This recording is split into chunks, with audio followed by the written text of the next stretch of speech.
Bentornati amici modellisti e non solo. Oggi un nuovo episodio e questa volta finiamo la serie su questo Crusader in scala 1.72 della Hasegawa. In questo video voglio mostrarvi come ho realizzato i cartelli stradali per la mia piccola vignetta o basetta e inoltre andremo a realizzare la colorazione di questi due bidoni. Per realizzare i cartelli stradali questa volta ho voluto utilizzare interamente il plasticard. Il plasticard è stato tagliato a misura e per rendere più vero l'effetto legno ho cercato di incidere e di seghettare il plasticard che è liscio così da dargli una consistenza più simile al legno. Possiamo vedere come sembra effettivamente legno, ecco qui.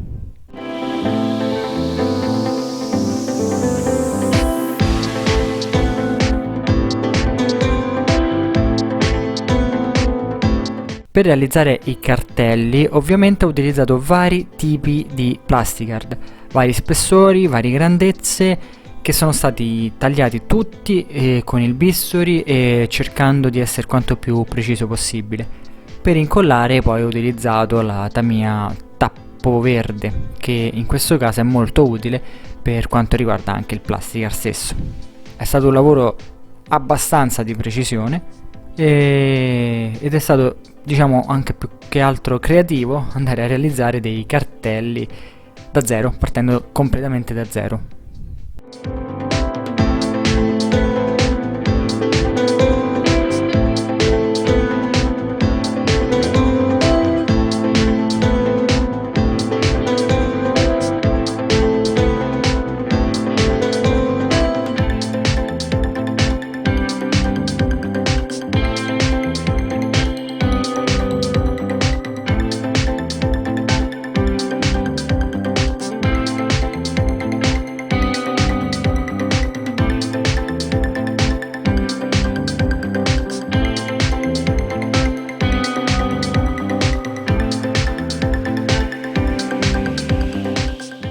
Ecco il primo cartello che ho provato subito sulla mia vignetta per vedere se poteva essere ok e dove poteva essere inserito.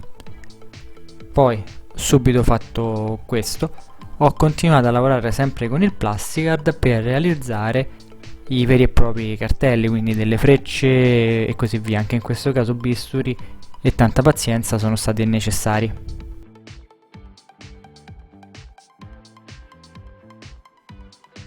Ma per i dettagli, e in questo caso vi ho voluto lasciare una parte del video più lunga, ho cercato di fare anche dei bulloni o dei chiodi, in questo caso sempre del plasticard rod, quindi un tondino piuttosto sottile, tagliato e sagomato, è stato utilizzato per i bulloni o chiodi. Per quanto riguarda invece quest'altro cartello ho voluto realizzare semplicemente lì dove sono stati inseriti i chiodi, quindi con il taglierino avete visto ho aperto semplicemente dei fori. Siamo passati poi alla pittura. Il secondo cartello è stato inserito, è stato aggiunto, come avete visto, vicino a uno dei bidoni.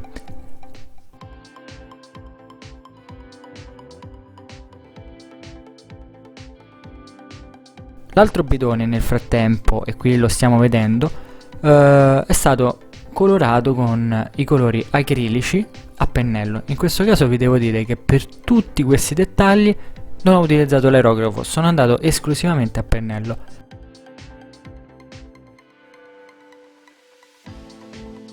Il primo bidone è stato colorato con un Dunkelgelb, mentre questo secondo bidone è stato colorato con un German Grey, anche per dare maggior differenza alla base stessa, alla vignetta stessa. Con questo colore chiaro ho cominciato a lavorare sul legno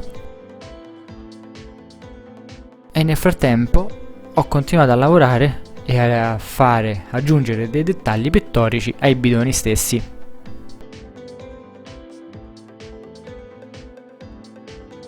Su molti bidoni dell'epoca si percepivano delle strisce bianche al centro e così ho fatto.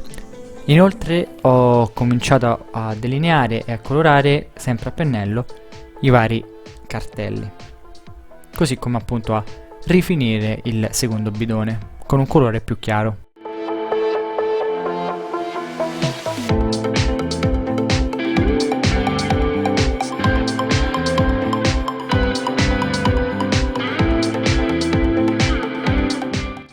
In questo caso ho lavorato con delle scrostature a spugnetta che secondo me stavano benissimo su dei bidoni che stanno lì chissà da quanto tempo, e così ho preso il colore, in questo caso un marrone cioccolato, picchiettato la superficie prima su carta per scaricare un po' il colore e poi direttamente sul bidone. Fatto ciò, era arrivato il momento di lavorare con lavaggi e con prodotti per il weathering o per realizzare appunto degli effetti naturali. In questo caso ho iniziato con un wash nero, con un dark wash della MIG.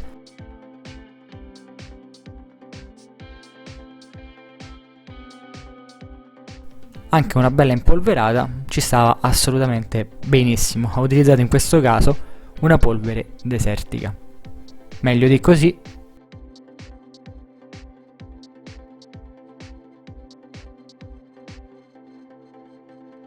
Qualche altra colatura di ruggine, di olio e così via è stata aggiunta con tutta quella gamma di prodotti che già avete visto durante l'utilizzo del carro armato, durante la realizzazione del carro armato stesso.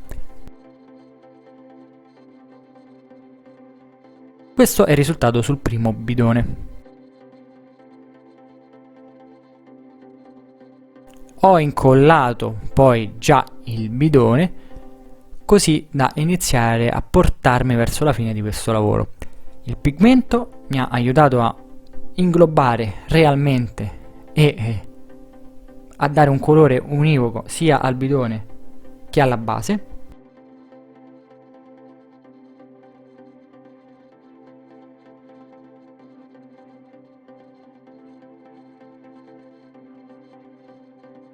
In questo caso anche il pigment fixer è stato necessario per fissare il pigmento.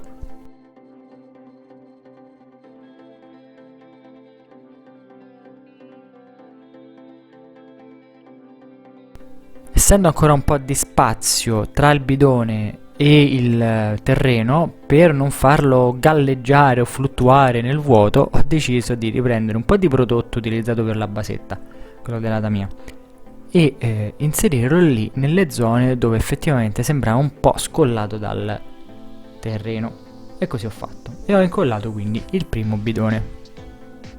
Questo video sicuramente sarà il più lungo, immagino, di tutta la serie di video sul Crusader, ma credo sia necessario perché in questo sto realizzando, come vedete, sia delle autocostruzioni, quindi questi cartelli, in questo caso sto rifinendo e colorando il cartello vero e proprio che avete visto poco fa autocostruito, e allo stesso tempo sto realizzando gli ultimi dettagli per la basetta. Tornando al cartello, per la scritta ho provato con il pennello senza ottimi risultati, quindi per fortuna avevo questo pennarello 0,05 con il quale ho di fatto scritto sul cartello stesso. Devo dire è stato un buon espediente in quanto con il pennello proprio non riuscivo. Su questa basetta, che comunque ha dei colori piuttosto simili, ho voluto lavorare sui cartelli per dare maggior differenza cromatica. Quindi ho lavorato con un verde, poi vedete con un rosso, con un bianco e anche con un azzurro. Ho cercato quindi di differenziare il colore dei cartelli stessi, oltre ovviamente ai due bidoni.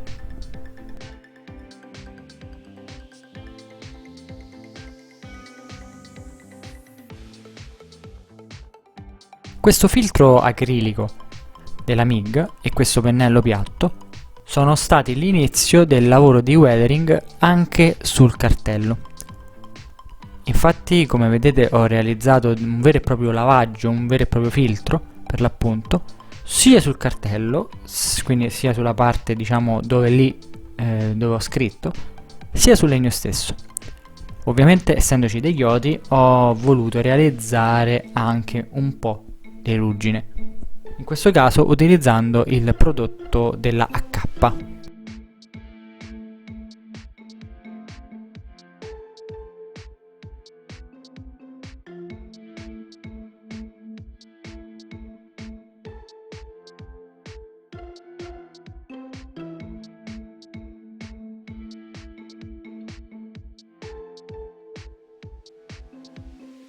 Anche sul cartello ho deciso di realizzare un'impolverata di massima e così, sempre con il prodotto della MIG che avete visto, ho fatto.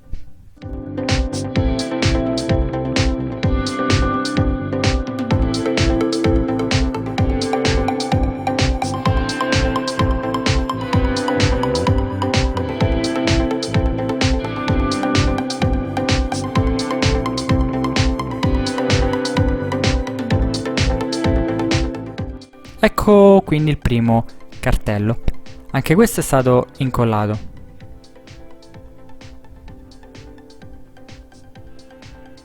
Per farlo aderire bene alla superficie, anche in questo caso ho utilizzato il prodotto della Tamiya.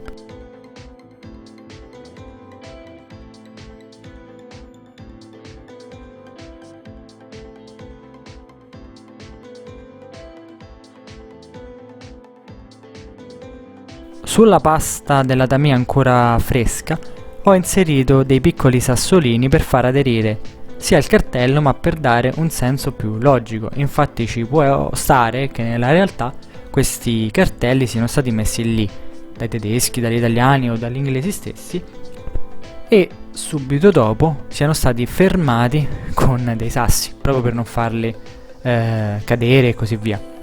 Inoltre con questo prodotto della Tamiya utilizzato per la basetta ho cercato di far aderire l'ultimo bidone. Come vedete ci sono degli eccessi che ho prontamente rimosso. Questo ha fatto sì che ovviamente da utilizzare questo prodotto sia come collante, ma allo stesso tempo avevo un prodotto che avevo già utilizzato per la basetta, quindi già dipinto di fatto come la basetta stessa. Una volta incollato anche il secondo bidone con il cartello, ho realizzato gli ultimi dettagli. Un pezzo di legno del cartello o di quello che era un cartello ci stava benissimo.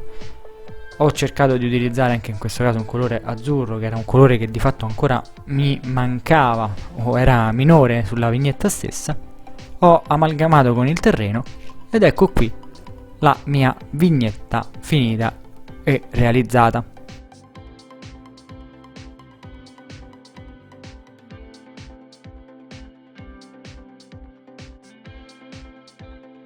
Diamogli un'occhiata a 360 gradi.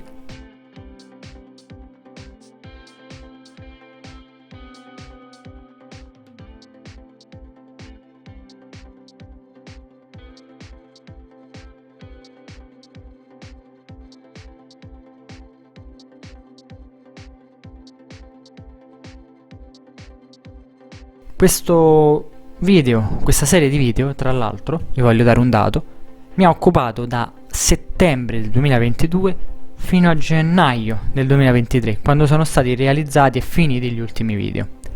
Quindi è sicuramente una serie di video che mi ha portato via parecchio tempo. Sono quindi contento di avervi portato questa serie, che spero effettivamente vi sia interessata. Una serie nella quale ho provato a farvi vedere numerose tecniche, numerosi prodotti, e ora nel dettaglio sto realizzando gli ultimi passi per la realizzazione di questa vignetta. Quindi ho incollato, come avete visto, il carro che vi ricordo era già stato finito e realizzato nei video precedenti alla basetta. Ho fatto aderire il tutto e poi, sempre con il pigmento e la pasta della Tamiya, ho cercato di amalgamare ancora di più il tutto. Questo è il risultato finale, sempre vedendolo a 360 gradi. Ne sono abbastanza soddisfatto. Credo che anche la serie sia stata, o spero insomma sia stata gradita, in quanto, come vi dicevo, ho cercato di far vedere più passaggi possibili. Ci vediamo presto quindi con una nuova serie alla quale già sto lavorando, della quale non vi svelo nulla, e per ora buon modellismo a tutti e grazie come sempre per il supporto.